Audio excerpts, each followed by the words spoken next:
আজকের এই ভিডিওতে আলোচনা করব রিয়েলমি নার্জো N61 এই স্মার্টফোনটি সম্পর্কে ডিটেলস আলোচনা করব। এর কি ফিচার্স রয়েছে এবং এর কি বিশেষত্ব রয়েছে সেই বিষয়ে আলোচনা করব এবং র্যাম রম ব্যাটারি সমস্ত বিষয়ে আলোচনা করব। তো ভিডিওটি শেষ পর্যন্ত দেখতে থাকুন। এবং এটি নতুন লঞ্চ হওয়া স্মার্টফোনগুলির মধ্যে এটি অন্যতম একটি স্মার্টফোন। এই স্মার্টফোনটি রিসেন্টলি লঞ্চ হয়েছে। তো চলুন এটি সম্পর্কে জেনে নিই। এটি সম্পর্কে বিস্তারিত জানতে প্রথমে দেখেন, এটি প্রথমে লেখা আছে রিয়েলমি নার্জো N61 হলো রিয়েলমি এর নার্জো সিরিজের একটি বাজেট বান্ধবী স্মার্টফোন। এখানে রিয়েলমি নার্জো N61 এর মূল স্পেসিফিকেশান এবং বৈশিষ্ট্যগুলি রয়েছে। স্পেসিফিকেশানের প্রথমে যেটা রয়েছে সেই ডিসপ্লে সম্পর্কে বলে নিই। এটি প্রকার হচ্ছে IPS LCD এবং আকার হয়েছে 6.5 ইঞ্চি, রেজুলেশন হচ্ছে HD+ এবং 720x1600 পিক্সেলস। আকৃতির অনুপাত রয়েছে 20:9 এবং প্রসেসর রয়েছে chipset MediaTek Helio G80 processor রয়েছে এবং সিপিইউ রয়েছে অক্টাকোর সিপিইউ।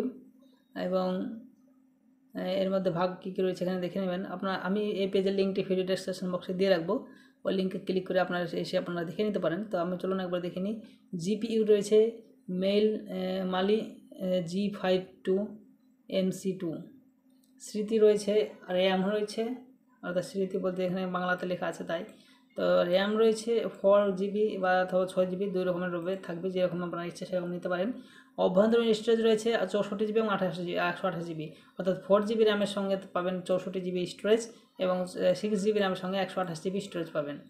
এবং সম্প্রসারণযোগ্য স্টোরেজ রয়েছে মাইক্রো এসডি কার্ডের মাধ্যমে 128GB পর্যন্ত, অর্থাৎ তার মাইক্রো এসডি কার্ড ব্যবহার করে আপনারা 256GB পর্যন্ত মানে এক্সট্রা বাড়াতে পারেন।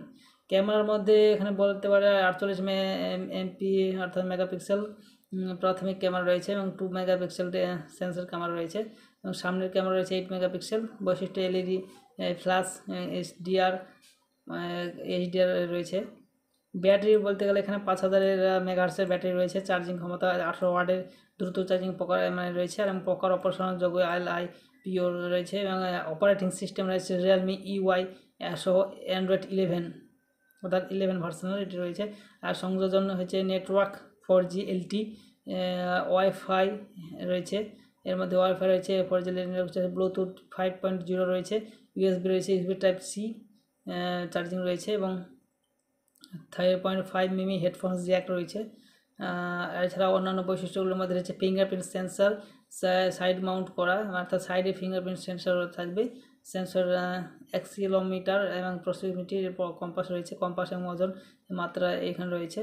তো আপনারা দেখতে পাচ্ছেন এই স্মার্টফোনটির সম্পর্কে বিস্তারিত ডিজাইন, কর্মদক্ষতা, ক্যামেরা সমস্ত বিষয় এখানে পরপর দেওয়া রয়েছে। তো আমি পেজের লিঙ্কটি ভিডিওর ডেসক্রিপশন বক্সে দিয়ে রাখবো, সেখান থেকে সরাসরি পেজে এসে আপনারা এটি সম্পর্কে দেখে নেবেন। ভিডিওটি লং হয়ে যাচ্ছে, আমি করছি না। তো আপনারা যদি এই স্মার্টফোনটি কিনতে চান তাহলে এখানে ক্লিক হেয়ার অপশন আছে, এখানে ক্লিক করলে সরাসরি আমাজনের যে অফিসিয়াল ওয়েবসাইট সেখানে পৌঁছে যাবেন। এখান থেকে আপনারা সরাসরি এখান থেকে অর্ডার করতে পারেন। স্মার্টফোনটি এখন লঞ্চ হতে কয়েকদিন বাকি আছে। এখানে নোটিফাই অপশানে ক্লিক করে রাখলে লঞ্চ যেদিন হবে সেদিন আপনারা নোটিফিকেশান পেয়ে যাবেন, সেদিন আপনারা এটা বাই করতে পারেন নতুন যদি স্মার্টফোন কিনবেন হবেন। তো ভিডিওটি দেখার জন্য ধন্যবাদ। আর কোনো কিছু জানতে হলে কমেন্ট বক্সে কমেন্ট করবেন। Thank you.